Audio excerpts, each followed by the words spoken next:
सुंदरबन जंगल में गौरैया नाम की चिड़िया अपनी 3 बेटियों के साथ मिलकर रहती थी। गौरैया मजदूरी का काम करती थी। वो काम किसी दिन होता है तो किसी दिन नहीं होता है।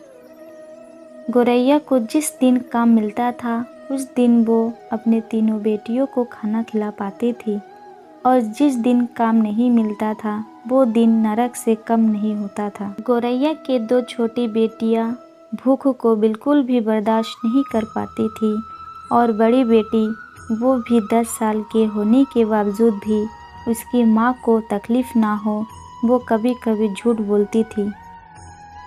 चिंकी बेटा, अपनी छोटे बहनों का ख्याल रखना, मैं काम पर जा रही हूँ।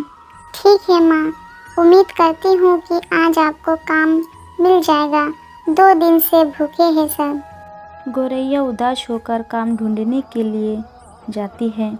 गौरैया को काम तो मिलता है लेकिन वो काम किसी सज़ा से कम नहीं था। गौरैया को सुबह से शाम तक 25 किलो के चावल के कट्टे ले जाकर एक जगह से दूसरे जगह रखने का काम मिलता था। काम कैसा भी हो, गौरैया को सिर्फ अपने बच्चों का पेट भरने के लिए पैसे की ज़रूरत थी, इसलिए वो इतने मुश्किल काम को भी हंसते हंसते कर लेती है। ऐसे सुबह से शाम तक काम करने के बाद गौरैया को थकान की वजह से कमज़ोर पड़ गई थी। उसे काम देने वाला कौवा उसकी हालत देखकर, पैसे आज नहीं तो कल भी कमा सकते हैं बेटी, तुम्हारी हालत देखो कैसे हो गई है। मेरे इतने कहने के बावजूद भी तुमने अकेले ही 4 लोगों का काम किया है। काम का क्या भरोसा साहब जी, आज मिला है, पता नहीं कल मिलेगा या नहीं मिलेगा।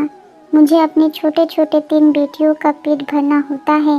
जिस दिन काम मिलता उस दिन सारी मेहनत कर लेती हूँ। उसकी बातें सुनकर कौवा को बहुत दुख होता है और उसके मन में एक सवाल भी आता है कि उसका पति कहाँ पर है और ये अकेले ही मेहनत क्यों कर रही है।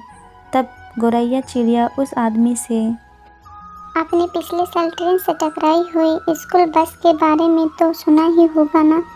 उस बस में बैठे सारे बच्चों को बचा लिया था उस बस ड्राइवर ने, लेकिन आखिर में खुद को नहीं बचा पाया था। वो मेरे पति थे। सुनकर बहुत अफसोस हुआ बेटा, सच में तुम्हारे पति बहुत बहादुर थे।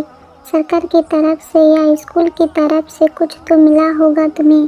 गौरैया कहती है कि तब स्कूल की तरफ से कुछ मिलना तो दूर की बात है, कोई उनका ख्याल तक पूछने के लिए नहीं आया था।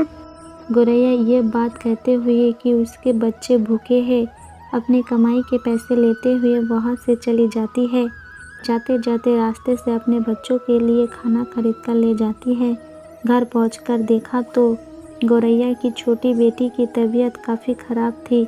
उसकी दूसरी बेटी रोई जा रही थी और चिंकी उसे समझाने की कोशिश करते हुए खुद भी रो रही थी।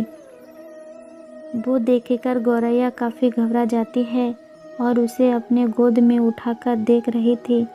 तभी वहाँ पर वो कौवा जब गौरैया काम कर रही तभी उनकी पति का फ़ोटो वहाँ पर गिर जाती है। वो फ़ोटो को लौटाने के लिए वह कौवा वहाँ पर आता है और उसकी घर की हालत देखकर दंग रह जाता है। माँ, मैं बहन को संभाल लूँगी, आप छोटी को लेकर हॉस्पिटल जाओ, उसकी तबीयत सुबह से बहुत ख़राब है। आज मैंने जितने पैसे कमाए हैं उन पैसों से तो मैं खाना लेकर आई हूँ। बेटा, छोटी को हॉस्पिटल लेकर जाने के लिए मेरे पास 1 पैसे भी नहीं है।